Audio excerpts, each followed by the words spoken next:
Գործատուի ներգրավվածությունը նորից գանք դրան, որ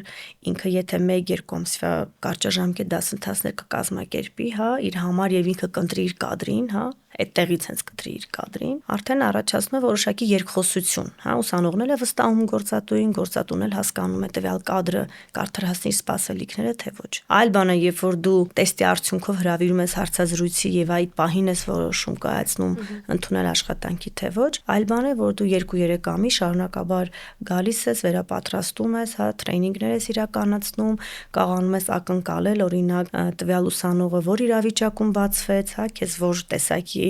ամեն դեպքում աշխատակիցն է պետք, միշտ ընտրում ես պոտենցիալ աշխատակցին։ Եվ այո, ընտրում ես պոտենցիալ աշխատակցին եւ այստեղ հոսունությունն էլ կնվազի,